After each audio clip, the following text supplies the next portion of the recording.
हाय नालायको। तो अभी टॉपिक अच्छे से क्लियर हो गया आप लोगों को। तो अभी तक हम लोगों ने सीख लिया कि जर्नल एंट्री का फॉर्मेट कैसा होता है ना।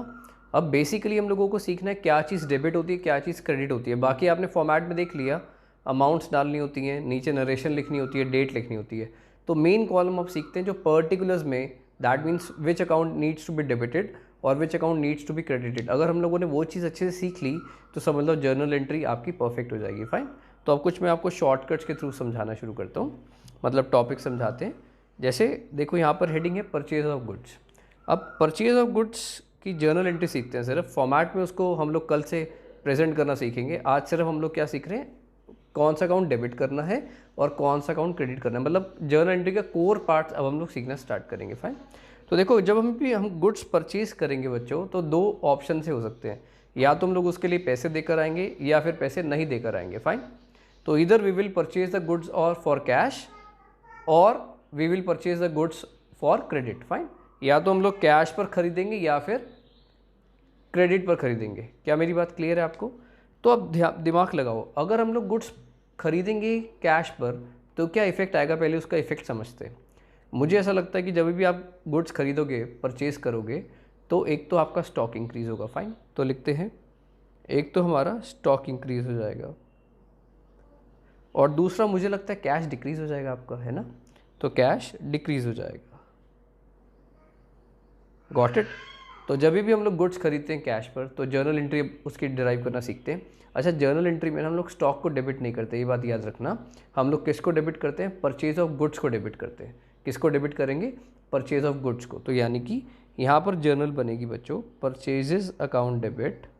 जो स्टॉक आपका इंक्रीज़ हुआ है उसको हम लोग परचेजेस के नाम से रिकॉर्ड करते हैं जर्नल एंट्री में। हम लोग स्टॉक अकाउंट नहीं लिखते, इट्स अ प्रेजेंटेशन। फाइन। तो हम लोग क्या करेंगे, परचेजेस अकाउंट डेबिट। और कैश क्या हो रहा है बच्चों? डिक्रीज हो रहा है। तो नीचे लिखेंगे टू कैश अकाउंट। क्या लिख देंगे? To cash account. As simple as that. तो what would be the entry?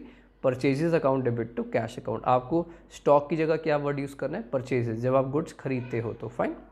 इसके बाद जब भी आप गुड्स परचेज करोगे फॉर क्रेडिट, यानी कि अभी हमने गुड्स तो खरीद लिए लेकिन पेमेंट नहीं करी, तो पहले उसका अकाउंटिंग इक्वेशन वाला इफेक्ट समझे क्या होगा।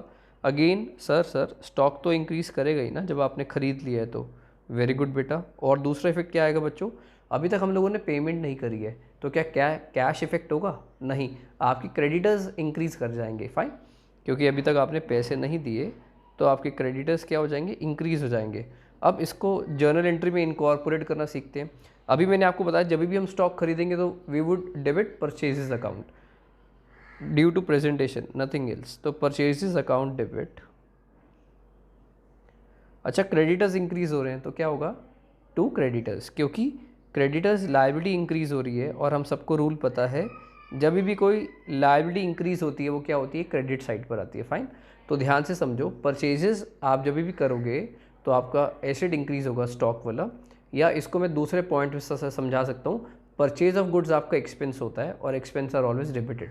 चाहे आप ऐसे समझ सकते हो या ऐसे समझ सकते हो कि आपके पास स्टॉक इंक्रीज हो रहा है। दोनों रीज़न से आपने परचेजेस को डेबिट करना है। अगर आपका कैश डिक्रीज़ हो रहा है, अगर आपने कैश पे किया तो कैश वाला एसेट डिक्रीज़ हो जाएगा, तो आपने नीचे टू कैश अकाउंट लिख दिया। क्योंकि वी ऑल नो जब भी कोई एसेट डिक्रीज़ होता है तो क्रेडिट साइड पर आता है। और अगर आपने भी पेमेंट नहीं करी है, आपने क्रेडिट पर स्टॉक खरीदा है, तो आपको फ्यूचर में पेमेंट करनी है, तो that is a liability for you creditors के नाम से। फाइन। तो आपकी लायबिलिटी इंक्रीज़ हो जाएगी। लायबिलिटी इंक्रीज़ होती है तो क्रेडिट साइड पर आती है टू क्रेडिटर्स के नाम से। मुझे लगता है बहुत सिंपल है, हो जाएगा। इसके बाद अभी मैं आपको समझाता हूँ, आप इसके बाद वीडियो पॉज करके दोबारा से देख सकते हो और साथ साथ लिख सकते हो। Fine. That would be very better कि अगर आप इस वीडियो को भी दो बार देखोगे तो। इसके बाद है सेल ऑफ गुड्स। जब भी हम लोग गुड्स को सेल करेंगे तो हमारा स्टॉक क्या हो जाएगा? डिक्रीज़ हो जाएगा। फाइन। इसको दो तरह से मैं बोल सकता हूँ। आप ऐसा भी समझ सकते हो कि हमारा स्टॉक डिक्रीज़ हो रहा है, या फिर ऐसा मान सकते हो कि हमारी इनकम हो रही है सेल्स के नाम से, है ना। सेल ऑफ गुड्स आपको पता है, आपने फर्स्ट डे पढ़ा था कि वो इनकम होती है। फाइन। तो इसको दो पॉइंट से लिखता हूँ। और दूसरा, अगर आप कैश पर सेल कर रहे हो तो आपका कैश इंक्रीज़ हो जाएगा। फाइन। ये मैं इसलिए ये सब लिख रहा हूँ ताकि मैं आपको लॉजिक समझा पाऊँ जर्नल एंट्री बन कैसे रही है, कौन सी चीज़ डेबिट हो रही है, कौन सी क्रेडिट हो रही है। फाइन। आज बस हम लोगों की क्लास इसी चीज़ पर डिपेंड करती है कि हम लोगों ने क्या ये सीख पाए, हम क्या चीज़ डेबिट हो रही है और क्या चीज़ क्रेडिट हो रही है। इसके बाद ऑन क्रेडिट, अगर हम क्रेडिट पर सेल करते हैं तो हमारा स्टॉक तो डिक्रीज़ होगा ही, तो स्टॉक डिक्रीज़ होगा, या फिर मैं बोल सकता हूँ इनकम हो जाएगी, क्योंकि सेल ऑफ गुड्स इनकम होती है। या और दूसरा, अगर आपने सेल करी है, पैसे नहीं मिले, तो आपका कौन सा एसेट अराइज होगा, डेटर्स वाला, है ना। तो डेटर्स इंक्रीज़ हो जाएंगे आपके इस केस में। क्या इंक्रीज़ हो जाएंगे, डेटर्स। फाइन। अब मुझे एक चीज़ बताओ फटाफट, अभी जब मैंने आपको बताया था जब हम गुड्स खरीदते हैं तो किसको डेबिट करते हैं, हमेशा परचेजेस को, नॉट स्टॉक अकाउंट। तो ऐसे ही यहाँ पर जब हम लोग गुड्स को सेल करते हैं तो वी राइट सेल्स। क्या लिखते हैं हम लोग, सेल्स। और जल्दी से बताओ सेल्स आपको क्या लगता है, डेबिट साइड पर आनी चाहिए, क्रेडिट साइड पर। सेल ऑफ गुड्स करा तो इनकम है आपकी, सेल ऑफ गुड्स करना क्या होती है, income. Incomes are always credited. Fine. तो that means to sales account तो क्रेडिट साइड पर आएगा ही आएगा। तो पहले मैंने भी दोनों की क्रेडिट साइड लिख दी है टू सेल्स अकाउंट, क्योंकि दोनों जगह पर हमने लिखा टू सेल्स अकाउंट, क्योंकि हम लोग क्रेडिट तो करेंगे ही ना।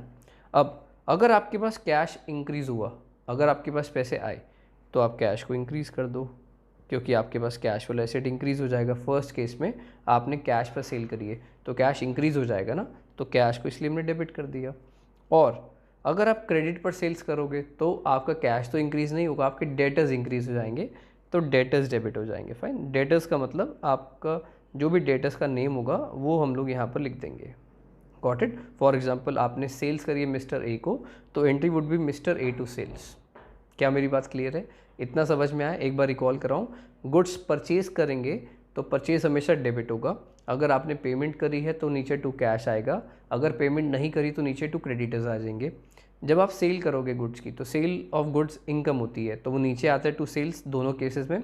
अगर आपको कैश मिला है तो कैश ऊपर लिख दो, अगर नहीं मिला तो डेटर्स ऊपर लिख दो। Fine, as simple is that. इसके बाद एनी एसेट परचेस्ड, अगर आप कोई भी एसेट खरीदते हो, जैसा कि अभी हमने एग्जांपल में भी खरीदा था फर्नीचर, आपको याद होगा, जब भी आप कोई एसेट खरीदोगे कैश पर तो क्या होगा, वो एसेट इंक्रीज़ कर जाएगा। फाइन। और कैश क्या हो जाएगा, डिक्रीज़ कर जाएगा। तो जो एसेट इंक्रीज़ होता है वो डेबिट, और जो एसेट डिक्रीज़ होता है वो क्रेडिट। फाइन। तो मैं यहाँ पर एंट्री पास करता हूँ एसेट अकाउंट डेबिट, क्योंकि जो आप एसेट खरीदोगे वो डेबिट हो जाएगा और आपका कैश डिक्रीज़ हो जाएगा, तो नीचे आ जाएगा to cash account. Simple. Fine. इसके बाद अगर आप क्रेडिट पर एसेट खरीदते हो तो एसेट तो इंक्रीज़ होगा ही होगा आपका, तो एसेट अकाउंट डेबिट। अब आपने पैसे नहीं दिए, अभी आपका कैश तो इफेक्ट नहीं हुआ, आपने फ्यूचर में पैसे देने हैं, उसको क्या बोलते हो, क्रेडिटर्स। तो आपके क्रेडिटर्स राइज हो जाएंगे, तो नीचे लिखते हैं to creditors account. Got it. क्या बात अच्छे से क्लियर है आपको। क्या पढ़ा, जब भी हम एसेट कैश पे खरीदेंगे तो एंट्री होगी वो एसेट को डेबिट कर देना। फॉर एग्जांपल आपने मशीन खरीदी है तो machinery account debit to cash account. अगर आपने मशीन खरीदी है लेकिन अभी पैसे नहीं दिए तो machine account debit to creditors account. Fine, उनका नेम आ जाएगा जिनसे भी आप परचेज कर रहे हो। इसके बाद उसका उल्टा, जब भी कोई एसेट हम बेचेंगे तो क्या होगा, जब भी कोई एसेट बेचेंगे तो पैसा आएगा, तो कैश अकाउंट डेबिट, क्योंकि आपके पास कैश इंक्रीज़ हो जाएगा टू दैट एसेट, उस एसेट को क्रेडिट कर देंगे। अगर हमने मशीन बेची है तो एंट्री क्या होगी, cash account debit to machinery account. अगर फर्नीचर बेचा है तो cash account debit to furniture account. Fine, as simple as that. अब इसका वाइस वर्सा, अगर हमने एसेट बेचा और पैसे नहीं आए तो हमारे कौन एराइज हो गए, डेटर्स, है ना, हमारे डेटर्स इंक्रीज़ हो जाएंगे जिनसे हमने फ्यूचर में पैसे लेने हैं, तो वो भी हमारा एसेट होता है। तो डेटर्स इंक्रीज़ कर जाएंगे, तो मैं कैश की जगह डेटर्स को डेबिट करूँगा इस बार बच्चों, क्योंकि debtors is also asset for us. Fine. और टू दैट एसेट, जो आप एसेट सेल कर रहे हो वो एसेट तो नीचे आएगा ही आएगा, क्योंकि जो एसेट इंक्रीज़ हुआ वो डेटर्स है तो उसको आपने डेबिट किया, जो एसेट डिक्रीज़ हुआ उसको आपने क्रेडिट करा, तो entry would be debtors account debit to that asset. For suppose आपने मशीन बेची है तो डेटर्स टू मशीन। क्लियर है, मुझे लगता है इसमें कुछ भी नहीं है ना। तो आप लोग क्या करो, अब एक बार यहाँ तक इस वीडियो को दोबारा से प्ले करो और पहले आप इतना लिख लो जितना मैंने आपको भी करवाया। प्लीज़ एक बार वीडियो को दोबारा देखो मेरे कहने पर, साथ साथ नोट्स बनाओ जैसे जैसे मैंने लिखा है, फिर आ जाओ थर्ड वीडियो पर। फाइन।